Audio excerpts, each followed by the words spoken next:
Fiquei com essa música na cabeça.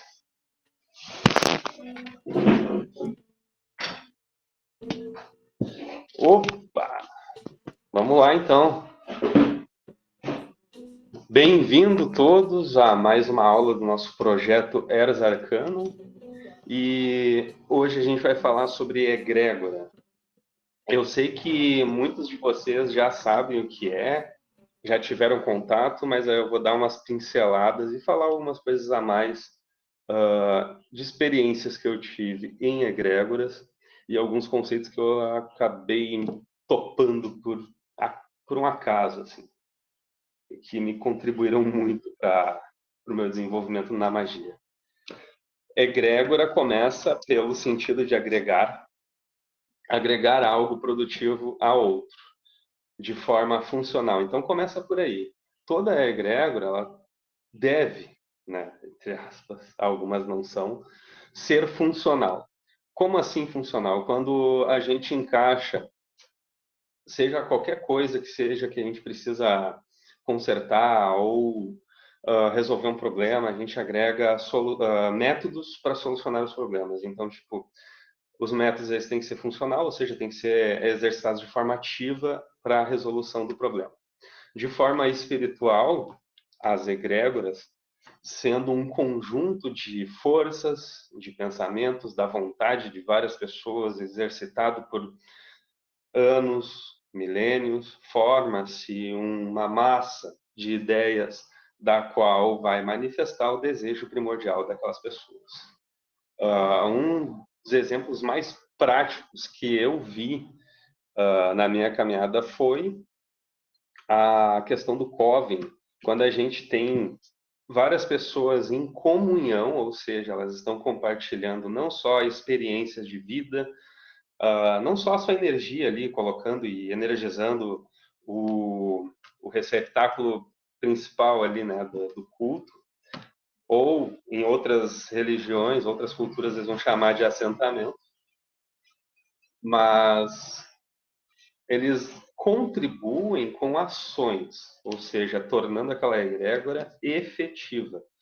Não apenas um ideal, não apenas um símbolo ou logotipo, é algo que traz mudanças, né? Um conjunto de forças que produz, né, mudanças, causa mudanças. Então, dentro da experiência com covens, eu vi muito dessa questão de você ter uma imagem central de uma força maior que rege, e isso a gente já leu nas nossas aulas anteriores, o que são as regências, o que são as correspondências. Então, a força maior dentro do coven que eu participei é Hecate, né? Hoje sigo solitário, mas parte daquela essência anda comigo como iniciado. Mas em comunhão com os membros, dava para perceber assim uma mudança na própria prática que você faz. Ou seja, você entra na egrégora, é aceito por ela e você obtém algumas coisas que você não tinha antes, como suporte para rituais. Você tem uma proteção maior porque você está incluído dentro daquele círculo. Você faz parte de uma comunhão entre outras pessoas que vão estar ali exercitando. Claro, vão ter ideais diferentes, mas o propósito principal é sempre o mesmo, né? O culto às ancestrais, o desenvolvimento em conjunto. Bem-vinda, Alessandra. Vamos mudar de Shine para Alexandra. E nessa egrégora, eu vi assim que dos 10 anos em que pratiquei magia, não tive um desenvolvimento tão grande do que em um ano dentro da egrégora, ou seja, em conjunto com o pessoal absorvendo tanto conhecimento teórico quanto prático, né, participando dos rituais, dos festivais, dos encontros aonde era abertos os portais. Então eu estava ali vendo de forma mais íntima, tocando a magia com as próprias mãos, né, entre aspas. tocar, né? Estar próximo, intimamente com aquelas pessoas e com a espiritualidade que estava sendo exercido ali. E era muito bom porque eu via os resultados muito mais concretos do que antes eu estava fazendo sozinho. Então tínhamos, por exemplo, o ritual de consagração, coisa que eu já falei aqui anteriormente.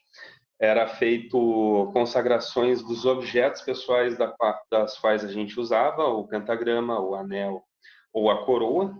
Um desses três a gente escolhia para usar continuamente, né? E tinha também um objeto que era deixado no altar em comunhão com os outros objetos deixados pelos outros membros. Então tinha esse exercício de comunidade, né? A gente tinha um objeto que era nosso, com a nossa energia e tudo mais, como se fosse um talismã. E aquilo era deixado no altar para a deusa. E a gente tinha nossos objetos pessoais, como colares e anéis, que a gente podia andar tranquilamente e levar juntos no nosso corpo, como um talismã mais próximo da gente. E rituais como abertura de caminhos, saúde e prosperidade no geral funcionavam de forma muito mais eficaz do que quando eu fazia sozinho, quando eu praticava sozinho, ou seja, uma renda que eu buscava e demorava tipo meses, dentro da egrégora as coisas funcionavam um pouquinho mais rápido. Tinham mais qualidade naquilo que a gente recebia, ou seja, não era só trabalho, trabalho, trabalho, era coisas que a gente conquistava, habilidades que a gente exercitava e sempre carregava aquilo com a gente, aquela experiência, para podermos, né, contribuir também energeticamente com aquilo que a gente estava recebendo. Então, quando eu digo aqui que a egrégora não é só o símbolo, não é só o, o logotipo, não é só um ideal, ele precisa ser funcional, ele precisa ser efetivo. Então, por exemplo, muitos amigos meus já foram em grupos presenciais aonde ficaram anos e nunca obtiveram nada, nunca tiveram assim uma manifestação na vida deles, seja espiritual ou física, né, da parte daquilo que eles buscavam na parte mundana de realizações, quanto espiritual, uma conexão com seus ancestrais ou com as suas entidades, né? O termo que preferir. E ficaram lá e nunca obtiveram essa qualidade de resultado. E eu fico pensando, ou as pessoas lá não estão se conectando direito com aquilo que elas querem exercer, ou são charlatões, porque a egrégora, para ser, né, chamada de egrégora, ela precisa ser funcional. Senão vai ser só um grupo social onde as pessoas conversam.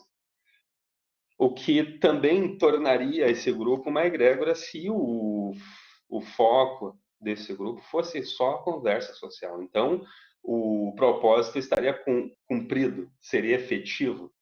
Se fosse apenas um grupo do rolê, por exemplo, onde o pessoal vai todo final de semana no rolê, pronto, concretizou os ideais ali, todo mundo foi lá, bebeu, conversou, se divertiu, então estava cumprido. Mas quando o grupo está ali e não se cumpre, né, os propósitos principais dessa egrégora, ela não pode ser chamada de egrégora. Então esse é um dos pontos primordiais que eu queria entrar aqui nessa introdução com vocês. E dentro do que eu percebi em contato com a egrégora, algumas tinham a regência maior, da qual eu comentei com vocês, que a que eu participei era Hecate. Então, a egrégora se baseava na bruxaria hecatina. Claro, um pouco mais livre, porque tinha outros elementos. Então, no final, se eu fosse para analisar, era uma espécie assim de bruxaria com magia do caos.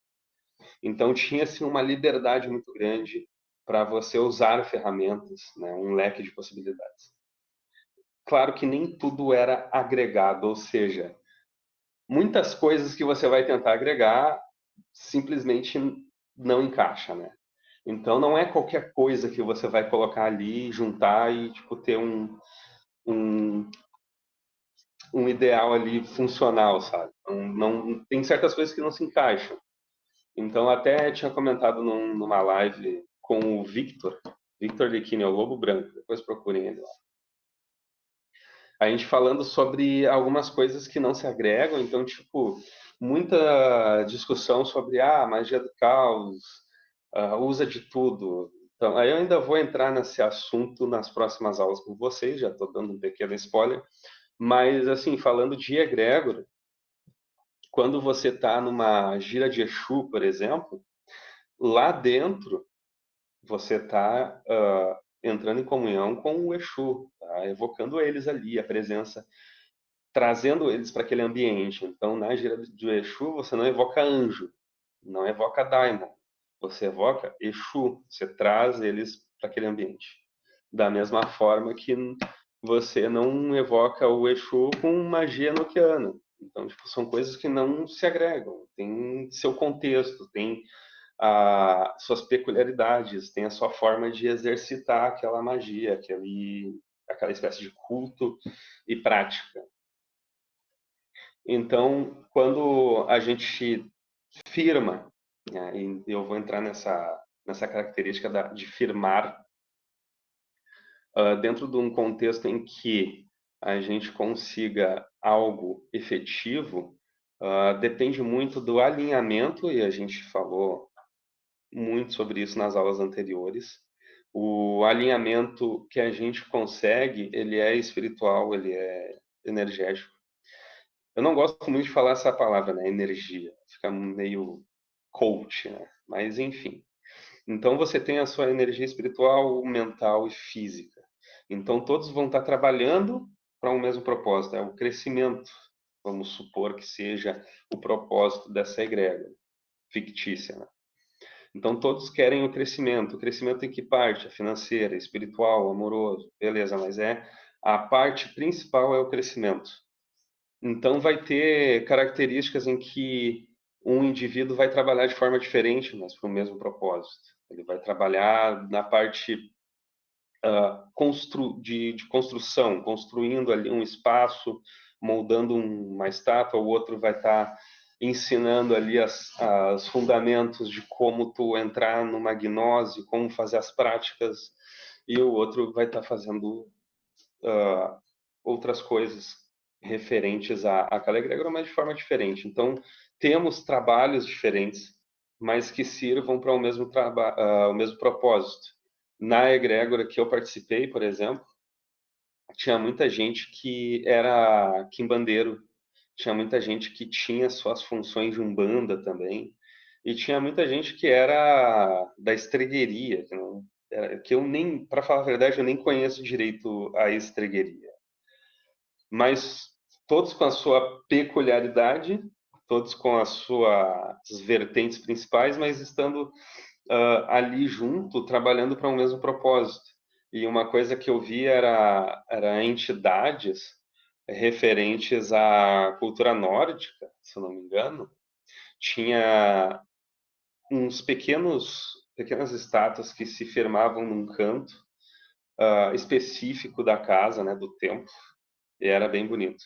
E em um outro canto bem separado, assim, tinha os elementais, e num outro canto, tipo, bem separado, assim, um, uma outra entidade que eu não vou lembrar o nome, era da Terra, referente a Mercúrio, alguma coisa assim, alguma coisa a ver com intelecto, né? Elemento ar, na verdade. Então, era nas folhas das árvores, assim, ficava o receptáculo. E cada ponto onde ficava essas firmezas, né, tinha um propósito diferente, era referente a um membro daquela igreja. Então, com o passar do tempo, eu fui ver e tinha algo referente a mim num outro canto lá que foi feito. Eu achei bacana pra caramba, porque todos que participavam tinham uma responsabilidade ali, um trabalho para fazer e obrigações para cumprirem, né? De tempos em tempos. E trazendo um pouco mais desse alinhamento, todos alinhados para o mesmo propósito. Quando eu falo alinhamento, é você estar pensando, tendo o mesmo ideal, mesmo você, todos somos diferentes um do outro, isso é normal, mas quando todos estão reunidos para um mesmo propósito, ali a gente tem um alinhamento de ideal. Mas quando a gente vai fazer um ritual, por exemplo, a gente tem um alinhamento energético, que é quando todos se concentram, todos estão alinhados sobre uma mesma meditação, uma mesma prática, e estão ali todos presentes, não apenas fisicamente, mas espiritualmente falando, e trabalhando para aquele propósito. Dentro do que eu percebi, egrégora, pessoal, ela está intimamente ligada tanto ao esforço quanto à dedicação dos membros em se conectar com aquilo que eles estão propondo. Porque não é apenas. Tem a parte do marketing ali e tudo mais, para aqueles tipos de grupos que vão estar nas mídias, vão estar divulgando parte do seu trabalho. Vai ter uma espécie de organização onde os membros vão estar intimamente ligados ao projeto, dando força e contribuindo, assim como a gente faz na Imperium Fortuna. A Imperium Fortuna é dedicada ao ocultismo. Porém, dentro do site, a gente tem, graças ao Gigen, né? A gente tem várias casas ali, onde cada ADM contribui com o seu campo de domínio. Então, a Lírio é muito boa em Goetia e filosofia oculta, né? Então, o Gigen, ele é muito bom, ele é incrível em demonolatria. E tinha outras casas que eu não vou lembrar o nome agora. A minha fala mais de bruxaria e magia do caos. Então, dentro dos seus campos de domínios, cada um produz material ocultista para a Império Fortuna e contribuindo, fazendo crescer e expandindo, né, essa diversidade de conhecimento ocultista que a gente tem ali dentro dessa egrégora, né, que não é só um símbolo bonito, não é só o pessoal fazendo bebedeira. Se vocês forem ver lá no site, a gente tem várias matérias. O Gigen está sempre fazendo podcasts. E de alguma forma vocês vão encontrar a gente fazendo matérias juntos, falando um com o outro ali e convergendo, né, alguns conhecimentos. O que nem sempre rola ali uma concordância, mas, por exemplo, a gente trata no meu projeto, né, Eros Arcano, a gente trata muito de bruxaria e magia do caos, coisa que não é muito bem vista para o pessoal mais tradicional, né? Mas, enfim, quando a gente se junta para trabalhar com o ocultismo e produzir matérias e podcasts, a gente está exercitando ali a Imperium Fortuna, a gente está contribuindo para uma expansão de conhecimento. Então, assim, de forma funcional, o que, que eu vejo nesse projeto? Eu vejo o pessoal criando interesse em aprender, pessoal que estuda mais tempo também adquirindo conhecimento que não tinha visto antes, percepções que não tinham adquirido, pessoal mais antigo que vem ali e tipo sempre colhe algo diferente, sabe?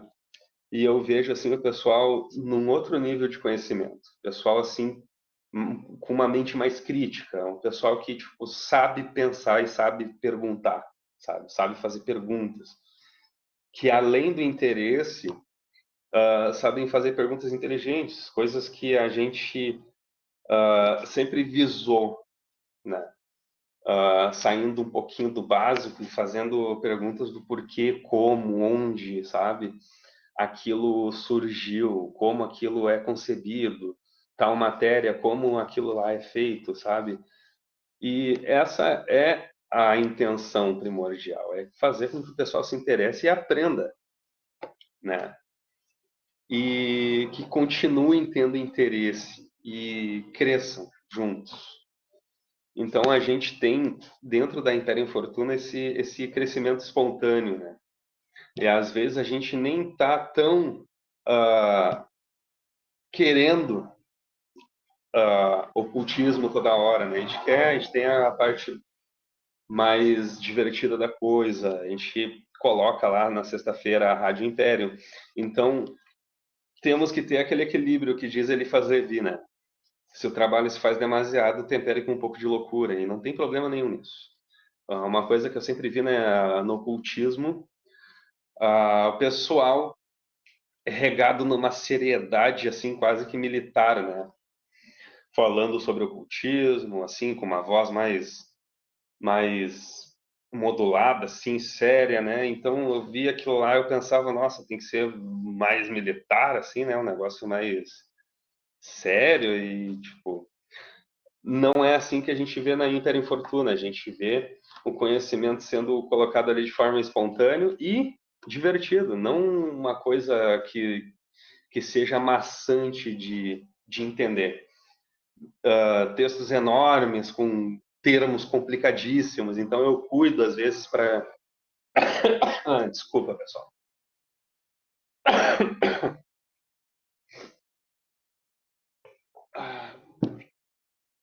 Estou me recuperando de uma gripe, mas enfim. A gente vê na Império Fortuna não aquela seriedade ocultista, né, tipo, intrincada. A gente vê algo mais descontraído, e essa é uma das essências. A gente sempre procura desenvolver bem as ideias da comunidade ocultista e colocar uma matéria boa ali para vocês, um, um podcast ou a forma que seja a matéria, o conteúdo, para que a gente traga essa luz do conhecimento. Quando a egrégora, a gente tem algumas outras características bem interessantes que eu vou colocar aqui para vocês, juntamente. Deixa eu ver. Pronto, deixei aqui uma matéria escrita para compartilhar com vocês. Eu vou deixar 3 links no grupo Arcano, que é para contribuir com esse assunto, matérias que eu escrevi para a Império Infortuna. Então, temos assim a constituição da egrégora como uma força agregária, ou seja, vários indivíduos juntos sobre um mesmo propósito, claro que com funções diferentes que contribuem para o crescimento. A gente tem uma forma de adoração, a gente tem uma forma dentro de uma egrégora que se compõe sob o ocultismo, né? Na comunidade ocultista. A gente tem uma força maior que rege. Às vezes a gente tem egrégoras que não precisam ter regências, então elas vão estar apenas os membros agregados ali, sob um propósito. A gente vai ter dentro de uma egrégora um objeto que funciona como se fosse um assentamento ou um receptáculo. De forma geral, receptáculo é aquilo que vai receber, é um objeto físico que vai receber a energia, a parte da energia de um ser. Às vezes, ele como um todo, dependendo da grandeza desse ser, se ele é um elemental, se ele é uma entidade. Agora, quando é uma divindade, como Hecate, que faz parte da egrégora que eu participei, Hecate ficava mais evidente naquele ambiente que era preparado, mas não abrigava assim ela como um indivíduo em sua totalidade ali. Não era uma evocação como na Goetia, que traz um daimon ali, é um indivíduo por completo ali evocado, né? Mas dentro daquela sala, aonde ficava o receptáculo dela com suas pedras, seus simbolismos, a presença da deusa ficava mais evidente. E era muito mais evidente quando a sala era composta por pessoas iniciadas. Quando ia um visitante pedir algum conselho ou uma consulta, não ficava tão evidente a presença. Mas quando as pessoas envolvidas naquilo, né, que entraram em comunhão com aquela energia, estavam ali presentes, era como se você juntasse todas as peças que estavam faltando e montasse o quebra-cabeça. É uma força diferente daquilo que eu tinha visto praticando sozinho. Então, a egrégora ela vai ter um ponto focal onde um símbolo ou um arquétipo vai estar representando aquela formação, né, aquela força gregária, e vai ser personificada. Vai ter um símbolo ou um arquétipo que vai representar aquele tipo de grupo que está exercitando. Uma pessoa fez uma pergunta aqui, mas foi lá no WhatsApp. Então eu vou responder as perguntas de vocês aqui, tá? Na segunda hora. E quando a gente pensa em egrégora, a gente sempre tem essa questão de pessoas praticando junto, né? E é muito mais do que isso. É muito mais. Quando a gente tem uma formação de egrégora onde todos funcionam, aonde todos crescem, aonde todos estão ali envolvidos com a causa, né? A causa. Aquilo realmente traz resultados, sendo ela uma egrégora onde tem uma força maior que está regendo ou não. Então, dentro do Coven que eu participei, existia uma força maior que era a Hecate. Aqui na egrégora da Imperium Fortuna não existe uma entidade regendo, mas a gente tem um arquétipo da qual representa o propósito, né, que é a fortuna.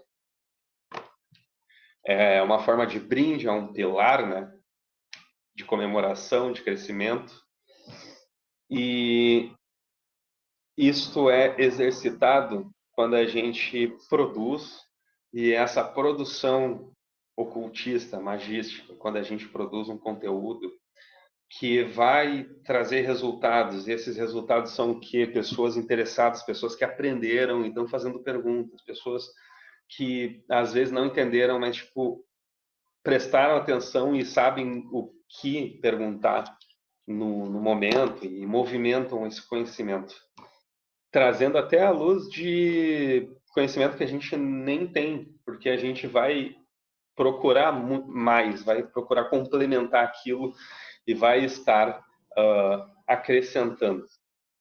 Então ali a Férium Fortuna vai estar cumprindo com o seu propósito, né? Trazendo pessoas realmente interessadas no meio ocultista e que estejam realmente aprendendo alguma coisa. Alguns pontos sobre egrégoras. Algumas delas mantêm símbolos, mantêm uma espécie de logotipo ou hipersigilo que representa em sua forma total ali a essência, né, da egrégora em si. Outra coisa que eu percebo dentro do meio ocultismo, mas daí um pouco mais fora da bruxaria, mais voltada para essa questão ocultista, né? Porque na bruxaria a gente não chama de ocultista, mas são ocultistas no geral também.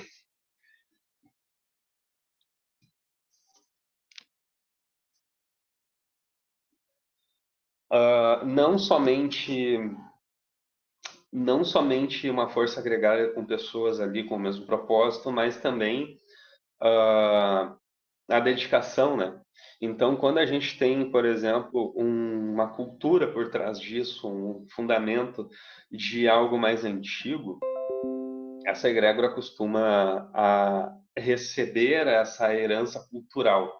Então, por exemplo, quando a gente vê religiões de matriz africana, a gente vê uma religião brasileira que herdou da África, né, dos Iorubás, lá do povo de Oió, há um pouco mais de 500 anos atrás, antes do pessoal de lá ser escravizado, né? Existia esse povo de Oió que foi escravizado para cá, e essa etnia iorubá deu origem a, a algumas religiões que são praticadas hoje no Brasil. Então, por mais que tenha ali sincretismos de outras religiões, a gente vê uma herança sendo resgatada ali através daquela religião. Então, quando o pessoal vai lá e canta Yamade Oya, como é que era? Oyamade Oari O, eles estão cantando em Yorubá uma homenagem a Oiá, né? Lembrando daquele orixá que era cultuado há mais de 500 anos atrás. Só que num culto brasileiro, né? Com heranças da África. Então a gente vê ali um poder antigo cultuado lá onde era a região, onde hoje é a região do Benin, ali naquelas redondezas, sendo cultuado aqui no Brasil, né? São energias que são herdadas, né? Lá no Haiti, por exemplo, Haiti e a região ali da Nova Orleans, eles receberam a herança do povo, daí é um povo vizinho, uma etnia que era um povo vizinho dos Oió, que seria o Daomé. Também ali perto da região do Benin, mais ou menos da mesma época, só que um foi escravizado por um continente e o outro por outro. Tanto que hoje no Haiti o Vodou ele é a religião oficial, né?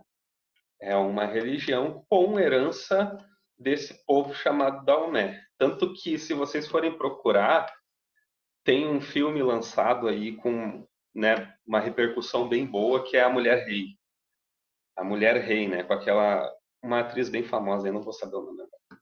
É bem nessa pegada mais realista que inspirou também lá os wakandanos lá da Marvel. Então você vê ali as mulheres lutando contra o outro povo e elas sendo guerreiras e tudo mais, e elas têm suas divindades, que são os Voduns, que são as forças da natureza, tanto que você pegar o Vodun da, dos trovões, né, das tempestades, seria o Revioso, ele é muito parecido com o Xangô, que é o orixá das tempestades e dos trovões. Eles têm uma roupagem muito parecida, eles têm características e as suas virtudes também, das quais eles regem na natureza, são praticamente iguais. Porque esses povos eles eram vizinhos, eles tinham uma troca, provavelmente, né, eles tinham uma troca cultural muito grande. Então, a religião praticada lá no Haiti e também em Nova Orleans, e em outras regiões que eu não vou lembrar o nome, são religiões que herdaram essa cultura, esse poder antigo lá desse povo e que se mantiveram algumas características, né? Então cria-se ali, por exemplo, quando os europeus contaminaram, né, culturalmente o voodoo, que era uma prática de cura e tudo mais, começou a aparecer dentro desse culto práticas que antes não eram vistas, como prática para brochar, prática para fazer casal se juntar, para casal se separar, até para fazer pessoas de arrasta para cima, né? Coisas que não se via antes nessa prática, mas que com a contaminação europeia, né, cultura europeia, foi se moldando ali algo diferenciado, né? Então temos heranças, né? Egrégoras que recebem uma herança cultural de um poder mais antigo. Então ali dentro da cultura helênica, né, da onde veio os epitetos de Hécate, muitos dos epitetos vêm de papiros mágicos gregos, mas alguns principais da deusa quitônica vêm desses Eleusis, acho que era Eleusis, né, os helênicos. Tanto que os helênicos eles não se consideravam gregos, né? Eles se consideravam helênicos. É uma coisa meio estranha, né? A cultura. Então a gente tem ali uma egrégora mais helênica, né, em conflito com outras ali que por muito tempo se difundiram para vários continentes, mas não vou entrar nessa parte histórica. Eu sei que essa parte de Hecate, sendo deusa do submundo, sendo uma força mais titânica, a gente considera ela tanto quanto portadora da vida, quanto da morte. Então, dentro desses dois fatores, tem várias ramificações que explicam o que é Hecate, né? Então, ela é uma egrégora por si só. Quando exercitada, é claro, né, o culto, tendo ali seus seguidores, seu culto, suas ritualísticas. Então, uma egrégora ela funciona